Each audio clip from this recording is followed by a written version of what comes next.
Science के questions in पे focus करते हैं। तो एक इंस्ट्रूमेंट है ना ये, what is an international SI unit of electric current. Current का क्या है? ओम, वोल्ट, ओम, मीटर, एम्पेयर। कौन सा है करंट के लिए? एम्पेयर, है ना, एम्पेयर है। एम्पेयर का सिंबल ये होता है, एसआई यूनिट है ये करंट का। क्या है इसका मतलब? फिक्स्ड न्यूमेरिकल वैल्यू, कितना जो चार्ज इसके थ्रू जा रहा है, और ये कितना होता है 1.602, है ना, तो 176,634 into 10⁻⁻⁹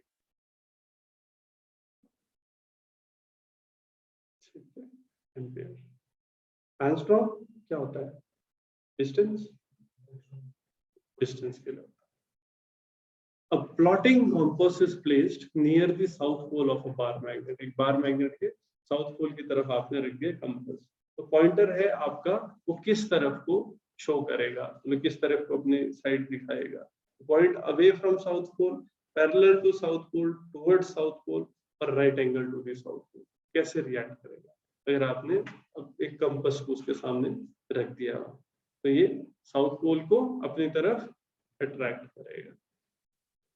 प्लॉटिंग कंपास होता है, साउथ पोल मैग्नेट के पास आप रख रहे हो तो पोल नॉर्थ पोल के कंपास नीडल को अपनी तरफ अट्रैक्ट करेगा, नॉर्थ पोल उस तरफ को मुड़ जाएगा। तो ये अट्रैक्ट कर रहा है point towards the south Pole, तो हमारा साउथ पोल की तरफ दिखाने लग जाएगा।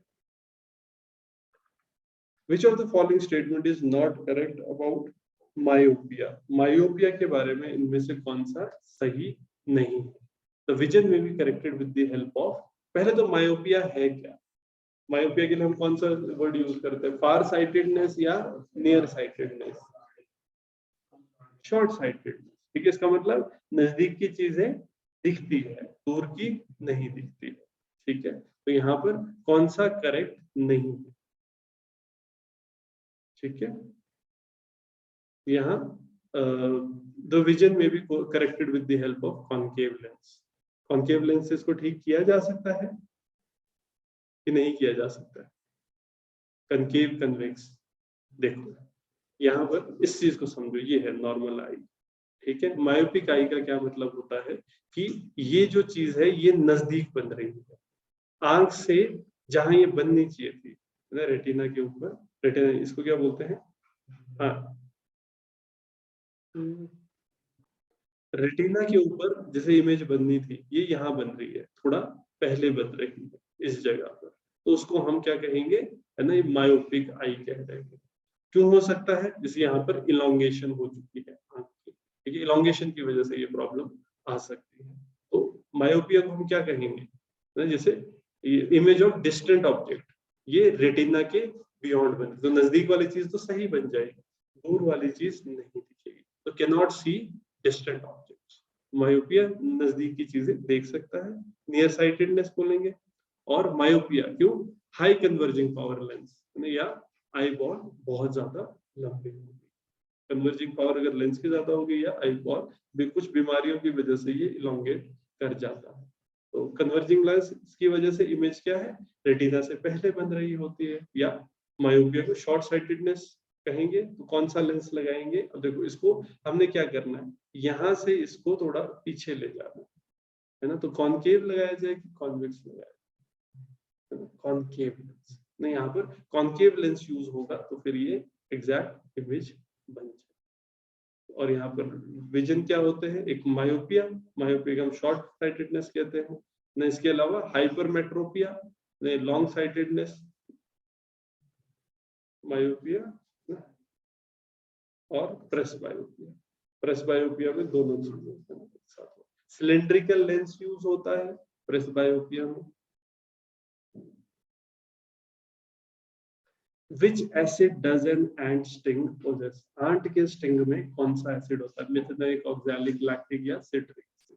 बड़ी बार आया है मिथेनोइक एसिड। इसकी वजह से दर्द भी होती है जब काटती है एंट, क्योंकि मिथेनोइक एसिड हमारी बॉडी में डाल देती है।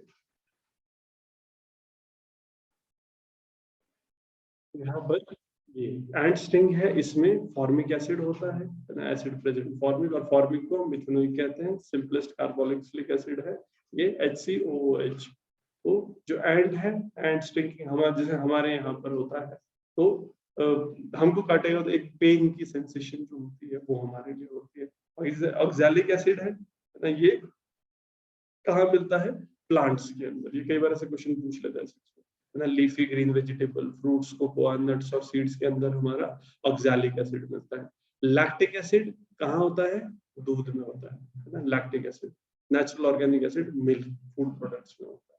इसके अलावा जैसे फूड इंडस्ट्री प्रिजर्वेटिव ना, फ्लेवर एनहांसर, एसिड एडजस्टमेंट, इसके लिए यूज होता है। सिट्रिक एसिड नहीं कहाँ यूज होता है, सिट्रस फ्रूट्स में, लेमन, लाइम, सिट्रिक एसिड। और जो सार टेस्ट, खट्टा टेस्ट आता है, वो इसकी वजह से आता है, सिट्रिक एसिड की। पीएच वैल्यू हमारी एसिड रेन में क्या होगी, ठीक है, पीएच तो less than 5.6, more than 5.6, equal to 7, more than 7, acid rain में कहाँ होगा, ये हमारी लेस देन 5.6। और कहाँ है 7, 7 बीच में है। फिर अगर उससे कम की तरफ जाएंगे तो एसिड, ऊपर की तरफ जाएंगे तो बेस होगा। तो ये लेस देन 5.6। अगर हम बात करें एसिड रेन की, क्यों होता है, एक केमिकल रिएक्शन है, जैसे बाहर हवा में सल्फर डाइऑक्साइड, नाइट्रोजन डाइऑक्साइड, ये होते हैं। H2SO4 और HNO3 ना, ये दो चीज, सल्फ्यूरिक एसिड, नाइट्रिक एसिड, ये बनते हैं सब्सटेंस, एटमॉस्फेयर में जाएंगे, पानी के साथ, ऑक्सीजन के साथ रिएक्ट करके केमिकल रिएक्शन करेंगे और एसिड रेन हो जाएगा। इसकी वजह से क्या क्या, पानी खराब हो रहा है, दूसरा जैसे मॉन्यूमेंट्स वगैरह पे पड़ता है वो भी खराब हो जाता है, ठीक है। क्रॉप्स पे भी इसका एक नेगेटिव इम्पैक्ट देखा गया, ठीक है। तो यहाँ पर पावर प्लांट्स ये सल्फर डाइऑक्साइड छोड़ते हैं, क्यों, यहाँ पर कोयला जलता है, कोयले की वजह से सल्फर ऑक्साइड छूटता है। नाइट्रोजन ऑक्साइड फॉसिल फ्यूल, कोल, इन सबसे होता है। एग्जॉस्ट कार का, ट्रक का, बसेस का, इन सब में भी नाइट्रोजन ऑक्साइड और सल्फर डाइऑक्साइड होते हैं, जिनकी वजह से एसिड रेन होती है।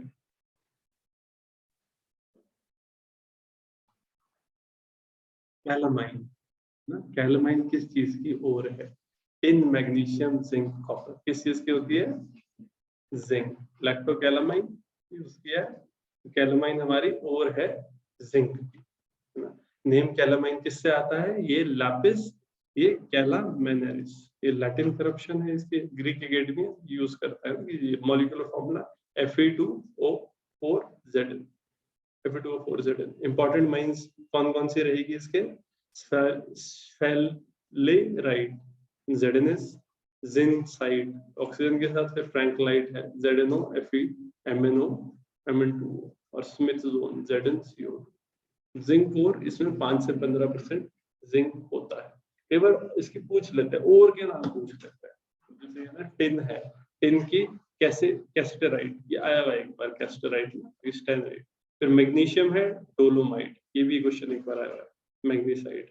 फिर कॉपर की है ना, ये chalcopyrite, covellite, bornite. Organic compound having the same molecular formula but different structure, इनको क्या बोलेंगे, एटम, आइसोमर, होमोलोगस सीरीज या हेलो एल्केन।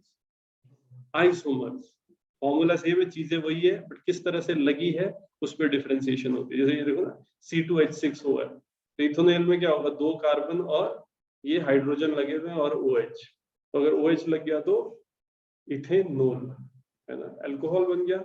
और अगर बीच में ऑक्सीजन लग गया तो ईथर बन जाएगा, तो डाइमिथाइल ईथर। 2 कार्बन के चारों तरफ अगर हाइड्रोजन लगे तो डाइमिथाइल ईथर, अदरवाइज इथेनॉल। लेकिन जब लिखेंगे तो C2H6O ही लिखेंगे दोनों, अगर मॉलिक्यूलर फॉर्मूला सेम हो लेकिन स्ट्रक्चर डिफरेंट, उस टाइम पर उनको आइसोमर। लिस्ट 1 को लिस्ट 2 से मैच करें। लिमिटेड पॉल्यूटेंट्स है ना यहाँ पर, और उसका इम्पैक्ट। कार्बन डाइऑक्साइड ना, कार्बन डाइऑक्साइड की वजह से क्या होता है, acid rain, carcinogen, toxics cause respiratory disease या contribution to greenhouse gas. Carbon dioxide greenhouse gas करता है ना, तो A का 4 हो जाएगा। उसके बाद फिर कार्बन मोनोऑक्साइड, कार्बन मोनोऑक्साइड से रेस्पिरेटरी डिजीज हो सकती है, कार्बन मोनोऑक्साइड से मर जाता है, गैस नहीं लगती, सुना है, गैस लगती, क्यों, अंगीठी से रात को अगर कई बार, इसलिए प्रश्न आ जाता है, क्योंकि ये कार्बन मोनोऑक्साइड ऑक्सीजन के हमारे बहुत हेमोग्लोबिन के साथ बाइंड करता है और एक लंबा रहने वाला बना देता है।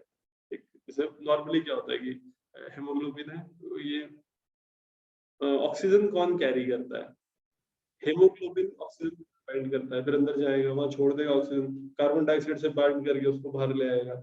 ऐसे चलता रहता है ना ब्लड में। एक बार क्या अगर कार्बन मोनोऑक्साइड बाइंड कर जाए तो स्टेबल हो जाता है, जिस वजह से फिर और ऑक्सीजन बॉडी में नहीं जा पाता है। इस वजह से तो मरते हैं। गैस से मरना क्या है, ऑक्सीजन फिर आपकी बॉडी में नहीं कर पा रहा। ठीक है। बाकी नाइट्रोजन ऑक्साइड्स है, ये एसिड रेन करते हैं। बेंजीन और हाइड्रोकार्बन इनसे टॉक्सिक है, ये कैंसरस है ये। ठीक है। A4P2C1D3।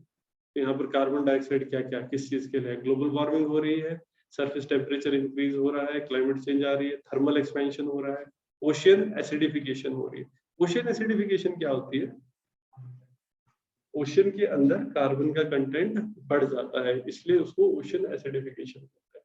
ओशियन एसिडिफिकेशन की वजह से जैसे कई क्या होता है, जैसे जानवर है कुछ, वो अंडे देते हैं इसके अंदर, ओशियन के अंदर, तो क्या होता है वो अंडे ना प्री मेच्योर ही बच्चे निकल जाते हैं, क्योंकि वो अंडा धीरे धीरे वीक होता रहता है ना, और वो बाहर से एसिड की प्रेजेंस ज्यादा हो रही है, वो अंडे जल्दी ब्रेक कर जाते हैं। तो बच्चा क्या है वो पूरा डेवलप ही नहीं हो पाता, उससे पहले अंडा टूट जाता है, खत्म हो गया, तो स्पीशीज ही खत्म हो गई। ओशन एसिडिफिकेशन की बहुत नेगेटिव इम्पैक्ट। बाकी हाँ टेम्परेचर तो बढ़ता ही है एसिडिफिकेशन होने की वजह से। बाकी कार्बन डाइऑक्साइड से हेडेक, रेस्टलेसनेस, डिजीनेस, ब्रीथिंग में डिफिकल्टी सब होते हैं। कार्बन मोनोऑक्साइड है ना, ये रेस्पिरेटरी डिजीज और ग्रीन हाउस इफेक्ट भी करता है। नाइट्रोजन ऑक्साइड, एसिड रेन है ना, फॉर्मेशन ये ग्राउंड लेवल ओजोन जो बनती है, और लंग डिजीज भी होते हैं इसकी वजह से। बेंजीन टॉक्सिक है, कार्सिनोजन, कैंसर करता है, ये रेडियो रेडिएशन की तरह है। और बेंजीन ये एक्यूट ये ल्यूकीमिया जो हम कहते हैं, और ओवर एक्सपोजर है ना, red blood cell, white blood cell इससे खत्म हो जाता है। Which of the following is considered as secondary air pollutant? Nitric oxide, ozone, sulphur dioxide, carbon monoxide, कौन सा है सेकेंडरी? ओजोन। देखो प्राइमरी है ना, प्राइमरी क्या होता है जो फर्स्ट इंस्टांस में निकले, फिर उनसे जो चीज बनती है वो सेकेंडरी के अंदर आ जाती है। एयर पॉल्यूटेंट्स क्या है, एयर के अंदर कोई भी समान पॉल्यूटेंट जो नेगेटिवली हमारी हेल्थ को इम्पैक्ट कर रहा होता है। नेचुरल या एंथ्रोपोजेनिक, एंथ्रोपोजेनिक क्या होता है, ह्यूमन एक्टिविटी की वजह से जो हो रहा है। प्राइमरी, प्राइमरी जो डायरेक्टली एमिट हो रहा है एटमॉस्फेयर में, जैसे आपका एग्जॉस्ट है, कोल नेचुरल गैस जलाई, carbon monoxide, dioxide, nitrogen oxide, sulphur oxide, toxic metals, ये सब जितने भी है ऑर्गेनिक कंपाउंड, मीथेन, प्रोपेन, ये छूट के डायरेक्टली एटमॉस्फेयर में जा रहे हैं। और सेकेंडरी इनके वजह से जो बनता है, जो स्मॉग है ना, स्मॉग हो रही है, सेकेंडरी पॉल्यूटेंट्स की तरह जा रही है, डायरेक्टली सोर्स से नहीं हो रही, जैसे व्हीकल या पावर प्लांट्स, ये एक साथ हो रही है, तो फोटोकेमिकल स्मॉग हमने देखा है। बाकी सरफेस ओजोन, ये ट्रोपोस्फेयर सबसे नीचे सरफेस के बाद जो ओजोन होती है ना, सरफेस ओजोन कैसे बनती है, nitrogen oxide, carbon monoxide, volatile organic compound, ये सब सनलाइट की प्रेजेंस में सरफेस पे ओजोन बनाते हैं। ओजोन जब ऊपर होगी एटमॉस्फेयर में तो वो अच्छी है, क्योंकि वो यूवी रेज को रोकती है, जब ये सरफेस पे होगी तो उस टाइम पे ये पॉइजनस है। ठीक है, तो इससे हेल्थ इन्वायरमेंट, ये रेस्पिरेटरी डिफिकल्टीज आती है, वेजिटेशन खराब होती है, वेदर पैटर्न्स हिल जाते हैं।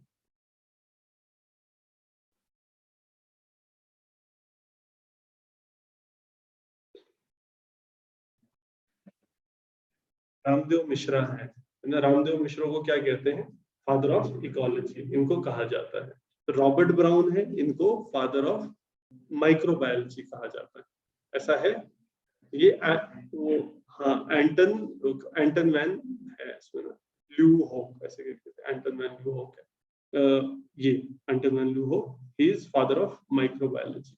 इसके अलावा जैसे यहाँ पर एंटन वैन ल्यू हॉक के सामने डिस्कवरी ऑफ न्यूक्लियस लिखा गया है, ये कौन है, Robert brown. Robert brown nucleus ढूंढा था। और न्यूटन है, न्यूटन ने यूनिवर्सल लॉ ऑफ ग्रेविटेशन दिया था, ये ठीक है। तो ये दोनों ठीक है, ए और डी, बी और सी गलत है। तो इनकरेक्ट कौन सा है, बी और सी। अच्छा, यहाँ पर बीसीडी दिया है, यही है। यहाँ पर Ramdev Mishra father of ecology है ना, रॉबर्ट ब्राउन है ना, यहाँ पर रॉबर्ट ब्राउन क्या होंगे हमारे, डिस्कवरी ऑफ न्यूक्लियस, और ये father of microbiology Anton van Leeuwenhoek, Newton gravitation. In the visible spectrum of light which of the following colour has the longest wavelength, सबसे लंबी वेवलेंथ किसकी होगी? Violet, yellow, orange, black, orange, orange की longest wavelength यहाँ इन options में, ठीक है। अदरवाइज क्या होता है? रेड, तो यहाँ पर ऑरेंज है क्योंकि वेव की ओर लगाना होता है, रेड, ऑरेंज, येलो, इस तरह से एक बार क्वेश्चन आया था। तो इसमें ऑरेंज विजिबल, ये रेड लाइट वैसे लॉन्गेस्ट होती है, तो डिसेंडिंग ऑर्डर हो जाएगा।